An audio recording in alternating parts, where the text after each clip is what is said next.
एक गांव के किनारे टिन की छत वाली एक छोटी झोपड़ी में 10 साल का बालक रामू अपनी मां के साथ रहता था।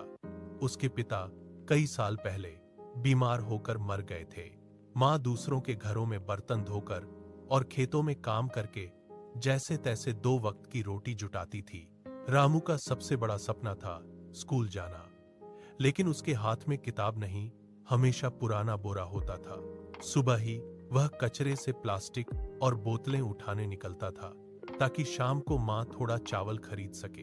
एक दिन भारी वर्षा पड़ी, पानी झोपड़ी के अंदर घुसने लगा। रामू ठंड से कांपते हुए मां की गोद में चिपक गया। घर में खाने का सामान नहीं था। मां ने आंसू छिपाते हुए कहा, बेटा, कल कुछ अच्छा होगा। लेकिन अगली सुबह रामू नहीं उठा। कई दिनों की भूख, ठंड और थकान से उसके छोटे शरीर ने हार मान ली थी।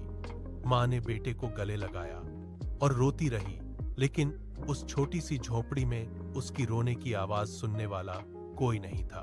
उस दिन गांव में धूप तो निकली, लेकिन एक गरीब मां की दुनिया हमेशा के लिए अंधेरी हो गई। एक गांव के किनारे टिन की छत वाली एक छोटी झोपड़ी में 10 साल का बालक रामू अपनी मां के साथ रहता था। उसके पिता कई साल पहले बीमार होकर मर गए थे। मां दूसरों के घरों में बर्तन धोकर और खेतों में काम करके जैसे तैसे 2 वक्त की रोटी जुटाती थी।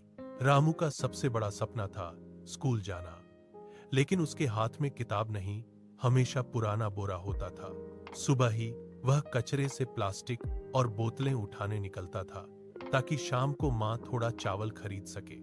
एक दिन भारी वर्षा पड़ी, पानी झोपड़ी के अंदर घुसने लगा। रामू ठंड से कांपते हुए मां की गोद में चिपक गया। घर में खाने का सामान नहीं था। मां ने आंसू छिपाते हुए कहा, बेटा, कल कुछ अच्छा होगा। लेकिन अगली सुबह रामू नहीं उठा।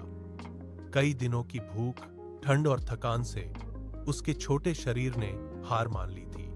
मां ने बेटे को गले लगाया और रोती रही, लेकिन उस छोटी सी झोपड़ी में उसकी रोने की आवाज सुनने वाला कोई नहीं था। उस दिन गांव में धूप तो निकली, लेकिन एक गरीब मां की दुनिया हमेशा के लिए अंधेरी हो गई।